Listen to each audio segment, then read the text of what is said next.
have one, Chris? Sure. You didn't ask me my glucose today. Oh, I was a little distraught with Sarah. What was your glucose before and after? 183 and then 158.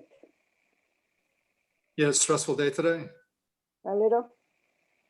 You know what? Can you kind of like describe, thank you for bringing this up. Can you kind of describe what happened with you because of the stress? You don't have to go into detail or anything. Just now that we that it was stress. I had to get up very early this morning, and we had to go leave the house at a certain hour, and that stressed me out. And then I had to come back again, and then go back again and get my son again, and that was stressful for me. So, and then all day long, I think I was just super tired because I did not have enough sleep, and that stressed me out too. Okay.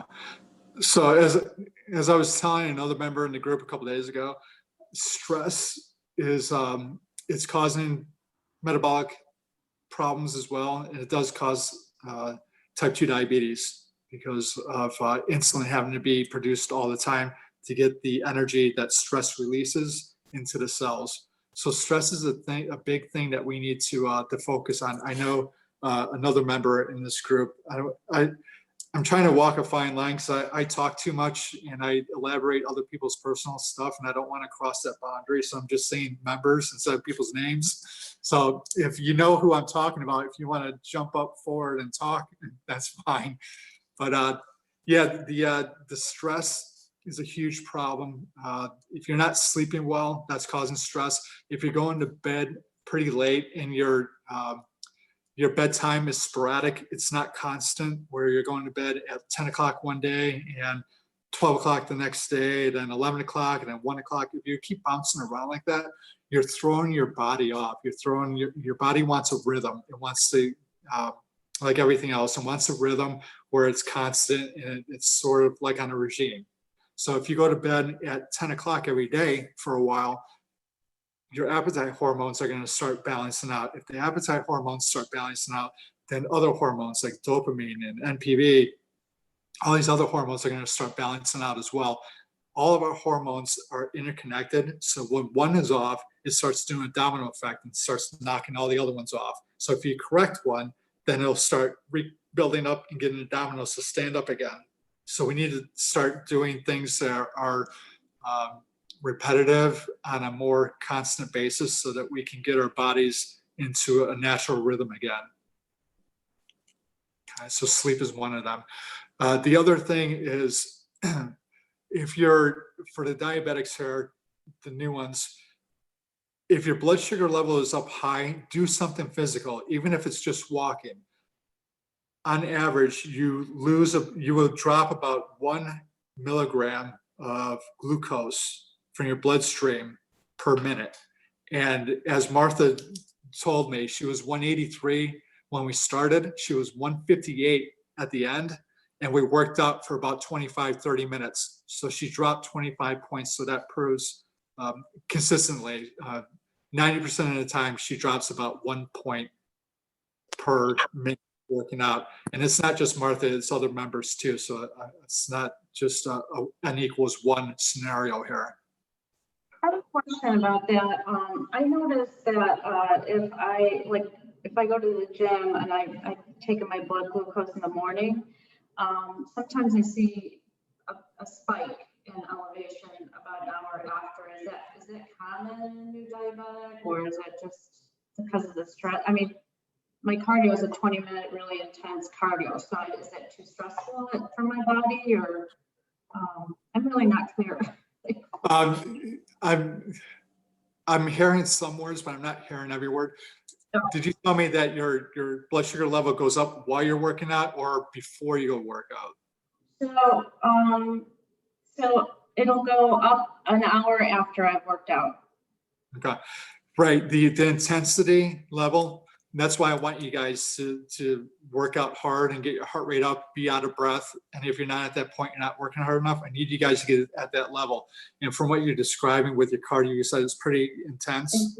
Yeah. Okay, what happens is that your body goes into stress like anything else. So your body, it's the same thing as we did millions and millions of years ago, having to fight off a saber-toothed tiger or fighting off a tribe.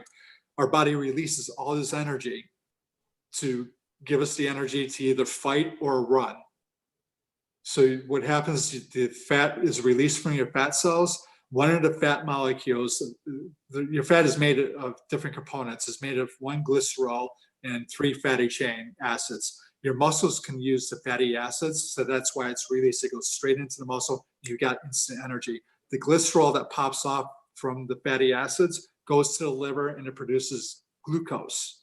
So now that glucose goes into the bloodstream and it jacks up your blood sugar level. Okay. So it's stress that's doing that. And this is any kind of stress. The stress that Martha just mentioned. The stresses that we had today, 90% of it or more is emotional. It's psychological stress. It's not physical stress. Working out is going to be one. If you get sick, that causes stress. If you get cut, injured, that also causes stress. So diabetics, if you have an injury, you'll probably notice that your blood sugar levels go up. It's because your body is under stress until your body heals itself. Yeah, just to piggyback off that, I'm definitely one of those members that deals with stress. Well, doesn't deal with stress that well, and feel that I've even been noticing sometimes in the mornings that I'm guessing my body's also releasing because sometimes in the morning, I have my continuous glucose monitor so I can see what's going on. And I haven't eaten anything, but my body's already releasing sugar into my system, and my sugar levels are even going up from, I'm guessing, stored places would be my guess in the mornings. But even when I work out, I feel like my sugar levels do go up, and it takes my body a while to come back down. But when it does come back down, it comes back down. I think even in larger amounts, because there's sometimes insulin in my system as well.